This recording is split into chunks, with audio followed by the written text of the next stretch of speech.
Recently, Apple updated their iPad line, and it just so happens that I was due for an upgrade.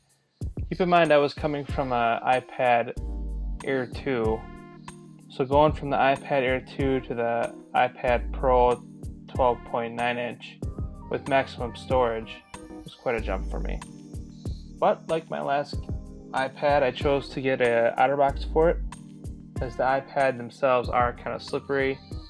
And with my last case, I had the cheaper leather case, and I inevitably ended up dropping it a few times and putting some dents and scratches in it. So this time, I got the case immediately, the Otterbox, just to avoid that whole phase. But all my other devices, my phone, my wife's iPad, my iPad, and now my new iPad, all have Otterboxes. I keep them looking new even years later, which also increases their resale. So I just got it in the mail. I ordered mine directly from the Otterbox website, but I'm sure Amazon will have them available soon, and I'll post a link down in the description. Make sure you get the second generation if you get the new iPad, because they are just a little bit different. But after taking it out and putting the new iPad in, it's exactly what I expected from the last iterations. It does add quite a bit of weight and thickness to the iPad, which is fine for me, but some people might not like that. It comes with the standard stand that it did on the other devices, as well as a spot for the pencil and the stand itself.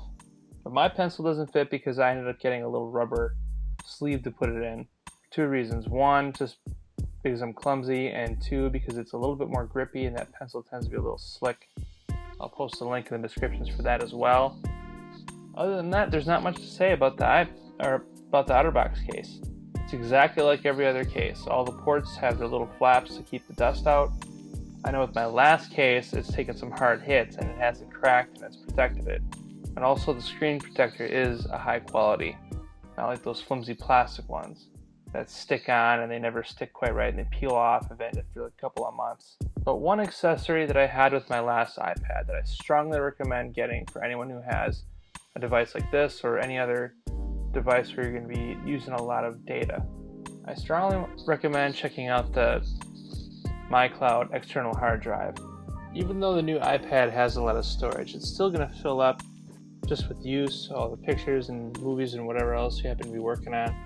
So having that Western Digital backup is a great way to expand the storage capabilities without having to resort to the cloud. I'm not a huge fan of the cloud, just having all my stuff out there.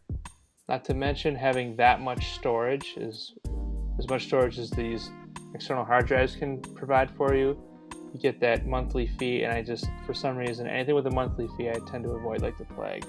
But once you get it, it'll work across all of your devices. It works across all of my phones and iPads, and you can access it as long as you have an internet connection. I was just in Taiwan, and my phone filled up with photos, and I was able to access it from the hotel we were staying at and dump all my files from Taiwan onto my hard drive at home and free up a bunch of space so I could continue taking as many pictures and videos as I wanted to.